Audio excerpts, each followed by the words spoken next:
Hey guys! So today I want to be going over a subject that maybe a lot of you are kind of over with just because the season is over, but I really just want to make this video just for myself and just to review the game itself. So today we're going to be jumping into the review of Call of Duty World War II Zombies. Hello guys, I'm Killian, Sam's friend. Zombies is it's a game. Yeah. There you have it. So we got a lot to cover today if we are going to go from Groston House, the prologue, all the way to the Frozen Dawn, so let's just jump right into it. I really enjoy the prologue just because it caters to a new audience. Sledgehammer is catering to new fans because not everyone has been playing since 2008 like me and some of you guys. So the idea that they're making this tutorial intro was different, innovative, and really cool. Something that I loved about the prologue was that it's just so small, so it's just pure survival. There's not a lot you can really do in that place. There's no doors you could open just because it's a very, very small two-story house, close quarters. And a lot of us have compared this map to Nocturne Totem. This is like the new form of Nocturne Totem, which is really cool because it's just bare bones. And instead of opening a door for the random box or to pack a punch or anything like that, they actually included an Easter egg. You need to find this Easter egg to open this random box room, and by that you have to shoot 12 lanterns around the map, and in doing so you open the room. And another really cool thing is that if you get a jack-in-the-box and you throw it up into a specific corner of the second story, and then you share 10,000 jolts to the nearest piano right next to the random box room, and in doing so, after doing that, all the weapons that come out of the random box will be pack punched. That was a really, really cool feature that Sledgehammer introduced. So Groston House was featured outside of Middelburg, and the next map, the Final Reich, is featured in Middelburg, which is Bavaria, Germany. Now when I first played this map, the setting was just so creepy. It was dark and luminant, and it had this terrifying setting. The design of the zombies were truly terrifying. These were some gruesome looking zombies. They were legit scary. I remember watching the trailer for the first time and I was like, holy crap, like this looks like a horror game. The blood and gore was on another freaking level. There were levels where it was legit flooded of blood. I really enjoyed the Easter egg. Again, I like how they were catering to a new audience, maybe people that aren't familiar with Easter eggs. I myself was a little turned off from it just because it kind of took the fun out of it, but at the same time, I understood why they did it. And in that, they gave us a easy Easter egg and a hardcore Easter egg. Now, the easy Easter egg was more of a narrative. It was giving the new players, an idea of what the story was going to be about, what to expect, and what was really going on here. The hardcore Easter egg, really the only difference was a few things were the wonder weapons, which I really enjoyed. I loved all the wonder weapons. I really liked the upgrade process. Some of them were pretty difficult, but that's what makes it fun. There was a part where you get a Brenner's head and you find 2 pieces of a coin to collect a sword down by Barbarossa and so forth. My biggest complaint about this map was the easy and the hardcore Easter egg having the same exact outro. I was a little upset when I completed the hardcore Easter egg for the first time. Just because you do all this extra work just to get the same exact cutscene, I feel like they could have maybe spiced it up a little more. The only difference is that after the cutscene is that Klaus is alive. He gets up, walks, moves to the fire pit, and essentially blows himself up. And look at this boss. This thing looks insane. This thing is terrifying. It is made full of corpses. Just absolutely gruesome. So cool in design. Whoever designed this, thank you. You guys did an outstanding job with the zombies design. So final review of the Final Reich is that I really liked it. I'd maybe give it, honestly, maybe a 7, 8 out of 10.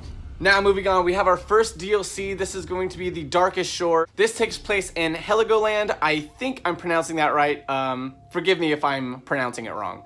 Now, I really do have a hard time saying this zombie's name. I just call them Muchlers or Mucklers or I don't know, they're weird names, but the point is that I really like the design of these things. They were freaking scary looking. I mean, look at this thing. That was a clip from the Shadow Throne, but same exact thing for the most part. Now, although they were really scary looking, they were really frustrating to deal with just because of the immense amount of health they had, and also that they could pretty much outrun you. So you really didn't have that big of a fighting chance against these things. Now, there's not much debate going around. It's kind of just settled that the Darkest Shore might have been the weakest DLC, but me personally, I think it had one of the best stories. I love the backstory of Nerthus that they had. If I remember correctly, it's the goddess of fertility, and when you walk into this room, there's a bunch of Mucklers or Muchlers all three of them almost praising this statue of her. And watching Rad Austin's and Glitching Queens and other people's videos on the history of Nerf This and the lore around just this one map was really intriguing. Now, a lot of us were saying that the colors were so bland and boring, but I think what Sledgehammer was going for here was realism, which I'll jump into later at the end of the video. We'll talk about the lighting and settings and whatnot at the end of the video. But for the Easter egg steps, I really enjoyed the Easter egg steps. They were really cool, different, and innovative. My favorite step for sure is when you have to split that guy in half. I'm gonna show a clip right now. It's insane. Like, this was gruesome to watch and do. You have to go cut his head off, put it on this corpse, and just watch him just get split in half alive. Absolutely gruesome. And me being the horror fan that I am, I praise Sledgehammer for this. This was so gruesome and terrifying. I loved it. The whole setting really of all the DLCs were just really gruesome and dark. And finally, last thing about this map was the fog. A lot of us were really worried about the fog, and a lot of us actually did not like the fog. Me personally, I think the fog, they actually did a pretty good job with it. See, unlike Treyarch, where like as in Transit, the fog was, you know, it was annoying because you couldn't really see and the zombies could still see you, so you just have to worry about training without getting hit. As we're in the Darkest Shore, the fog, you can actually hide in the fog. If you don't shoot or anything like that, the zombies, they won't chase you. They will just like stand around blindly and they'll be like, what? Really, the only thing you have to worry about is those muclers. And I'm so sorry if I'm pronouncing that wrong, but you know, cut me some slack. I don't know. But yeah, the only thing you really had to worry about were those things. And most of the time, at least in my experience, I never really got chased by those things. They never really came out for me. I just really enjoyed that you can actually hide in the fog from zombies. Like, if you are under stress, you're like, okay, the fog is here. I can just go hide and replenish my health and maybe just avoid some zombies, grab some perks and whatnot. And it's also a good way just to gain some points. You could melee them without other ones noticing. And for a final review of The Darkest Shore, I have to hand it to them. I really enjoyed the story. Maybe a lot of you didn't, but I really did. I'm gonna give it a 9 out of 10 on the story. I really like that dark atmosphere and this island just full of corpses underneath. Like, it's just so much mystery and you're like, man, like, what is really going on here? Gameplay wise and replayability, it's a little lower. But like I said, we will jump into that at the very end of the video. So after the bombs dropping in the Easter egg outro of The Darkest Shore, we are now moving on to the Shadow Throne, which is featured in Berlin. I think most of us can agree that the Shadow Throne may have been the best DLC of World War II.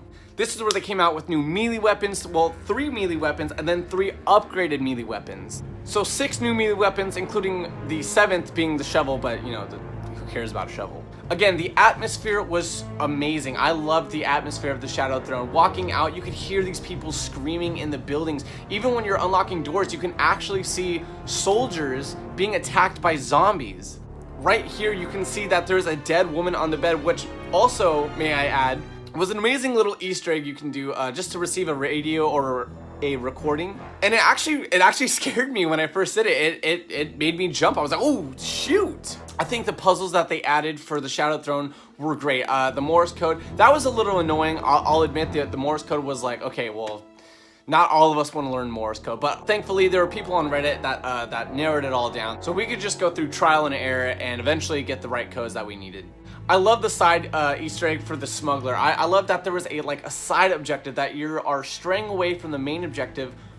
Well, I mean, this side Easter egg had to do with the main objective, but you feel like in the game you're like, okay, well, let's go do this. Let's help this guy out. And ultimately, you get a really cool reward, an upgraded bat that shoots like Geistcraft out of it and is much stronger than a normal melee weapon. My favorite part about these side Easter eggs, that it motivates the player. It makes you want to keep playing this map and move forward and progress in the Easter egg. It's not just some map where like, okay, let's see how long we can survive. Having these side Easter eggs and these upgrade process motivates the player, and that's what really drew me in. So the Shadow Throne was, in my opinion, my favorite map. So after Rudeau picks us up from the outro cutscene of the Shadow Throne, we are now transported to what we know as the Tortured Path. Now the Tortured Path, a lot of us either loved or absolutely hated. I didn't really feel like there was an in-between. You either loved it or you hated it. Now I gotta give props to Sledgehammer. You guys were trying to be innovative, doing something different, and I really appreciate that as a Zombies player. Now I'll admit, when I first started playing, I was frustrated. I was getting irritated because honestly, Sledgehammer was not catering to solo players. Doing all this solo was an absolute nightmare. I never did any Easter egg solo because I was just like, I'm not going through this. Thankfully, I found some people on Reddit. Thank you guys, you know who you are. And we did those Easter eggs, and I'm really glad we did. So for starters, I just gotta talk about this cutscene. The cutscene was, starting with these images, and then leading to our original 4, and we're in Antarctica with this zombie looking back. And then right when we're dropped in the map, we're not in Antarctica. We start somewhere in Eastern Europe. We don't even start as the original 4. We're playing as the Mountaineer, the Bat, Agent, Rideau, and so forth. Something I think Sledgehammer could have maybe done a little better on this was to make a opening scene to Eastern Europe, and after completing each Easter egg on each chapter, you get a small outro cutscene leading into the next map so you know what's coming up. Now I know that there was dialogue and that they were saying they were gonna go to the U-boat for chapter 2 and then eventually going to Antarctica for chapter 3. I just still think that after doing the Easter eggs for each chapter, it would have been very cool to be rewarded with a small little outro cutscene. Another thing that I personally didn't really enjoy was that you had to do a public match to do the Easter egg. You had to do it in one full motion, chapter 1, 2, and 3. And I like the one full motion kind of thing because that adds the challenge. And that it was frustrating for a lot of us. But the idea that we had to do a public match, we couldn't do a custom match with our friends, was a bit annoying. It's not like that anymore, but when it first started, it was public matches. And a lot of us were also upset because you could not get the 3 maps unless you did the Easter egg. A lot of people actually, they don't like doing Easter eggs. They like doing the high rounds, or they just like playing zombies for fun. They're not really in it for the Easter eggs, which there's nothing wrong with that. My favorite thing to choose out of the tortured path would be the boss fights. We had this Brenner, which I'm not really gonna pronounce the name because I can't do it. But it's a special type of Brenner. Then in chapter 2, we are on a U-boat traveling to Antarctica, and we face the whatever. I'm terrible at pronouncing things. And then finally in chapter 3, we face a new boss. This takes place in New Swabia, Antarctica. This guy was cool, and again, I really gotta hand it to Sledgehammer. You guys did an amazing job with these designs on zombies and boss zombies and really everything. The designs were just insane. And on top of the bosses, my absolute favorite feature was the crossover in multiplayer. They had a ton of playlists and multiplayer full of zombies. Zombies was taking over multiplayer, and that was something I feel like all of us Zombies fans have dreamed to see. I was playing multiplayer probably just as much as I was playing the zombies mode. Very cool crossover and a huge thumbs up for me. But if I had to do a review of the Tortured Path, if I'm being honest, it was probably my least favorite DLC. I know that some people, it's your absolute favorite, and that's awesome. Good for you guys, but that's just me. And I'm not saying it was bad, it just wasn't really, it really wasn't my cup of tea, I guess. So the Frozen Dawn, I've been hearing this a lot, and I gotta agree with people. It is just a strong Indiana Jones vibe. I really like this vibe that the Frozen Dawn brings to the table. The puzzles were really interesting for the hammer and whatnot, shooting and just trying to make these things match. And a fun little fact is that I love going to escape rooms. I used to go to escape rooms every week with my friends, and now we kind of go on every now and then. But this just reminds me of an escape room. And of course, Sledgehammer nailed it with these melee weapons. These things were just OP. My personal favorite was the scythe. You just cut right through them like nothing. Something Mr. T Lexify brought up was the fact that we've been working so hard throughout all these chapters and DLCs to build the sword and use the sword, and in the final chapter, we are not really even, actually we don't use the sword. Which personally I was okay with because we used the sword in the Tortured Path, and now something new is being brought to the table. And I know I've said this a bunch about pretty much all the bosses, but this final boss was so cool looking. He just was straight evil looking. I feel like the developers really cared about these steps and the designs that they were putting into World War II Nazi zombies. I feel like most of all the steps that you had to do made sense, and that's something I really like. It's not like we're not reliving Revelations and not talking bad on Treyarch. I love Treyarch. Treyarch will always remain #1 to me. But I think everyone can agree that the Revelations, that whole rock thing was just what... The plot twist with our characters being the new Ravenlords and Rideau working for this kind of secret society agency kind of thing, it was cool. Don't get me wrong, I was like, dang, like plot twist. But I don't know, something about it, I feel like they could have maybe delivered it a little better. I don't know. Another thing is that the outro cutscene, I feel like the outro cutscene, we worked so long and hard for this this story, and the outro cutscene wasn't really an outro cutscene. It was like in-game outro cutscene, and then you still play after, and you still kill the boss after, and then you just don't get a cutscene after that. And it was so short. You know, Klaus comes in, but my biggest thing is, where the heck was Klaus? Like, where did he just come in? Like, you watch the cutscene right here, and our characters are down on their knees, and then Klaus is just there behind them. Like, he doesn't have an entrance. You don't see where he comes from. You don't hear of him. You don't know why he's all, like, white with red eyes and stuff. Which, you know, that could be leading into Sledgehammer's new game. This story, in my opinion, it'll probably most likely continue. I just feel like maybe this outro cutscene, they could have just worked a little better on. And in this, I didn't really feel a sense of closure with this map. I didn't feel like, okay, wow, the story has come together and like I feel closure. I didn't feel closure because after the Easter egg, after the cutscene, you know, you kill the boss, you figure, okay, you kill this great evil. You would assume that all the zombies basically die. They stop attacking you, but the zombies are still coming in. So clearly there's something still going on. I figured maybe after this Easter egg, it would be like Origins or Revelations where the game just ends because that's it, like game over, like everything is fixed. But instead, the zombies are still chasing after us. They're still killing us. We're still going wave after wave after wave.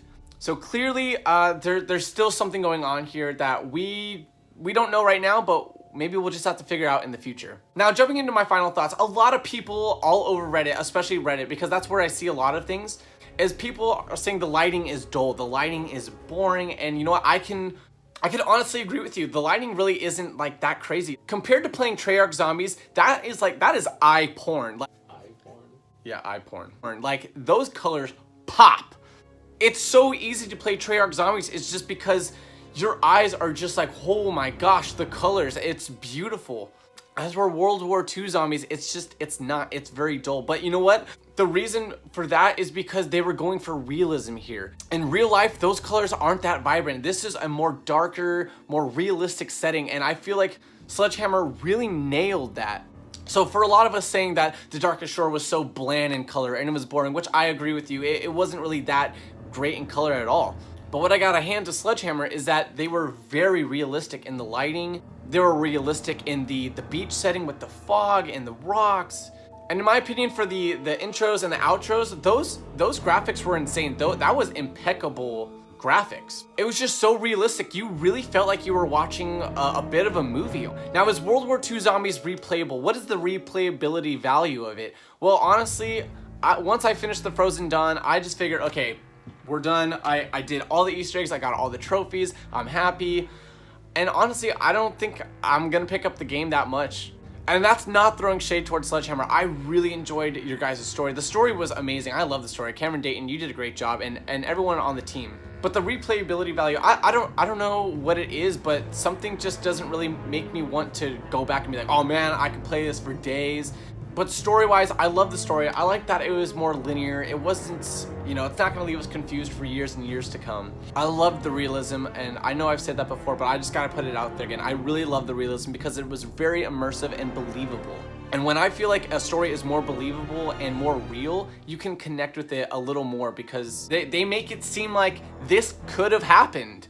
And again, thank you to Sledgehammer for making this game. I really enjoyed it. I loved the campaign, the multiplayer, and zombies. You guys did an outstanding job. I feel like this was a big step up for you guys personally. I know maybe some people may not agree with me, but that's just me. So thank you, Sledgehammer, and thank you guys for watching. And with all that being said, my name's Sam. Thanks for watching, guys, and I'll hopefully see you in the next video. Wow, that's my tattoo.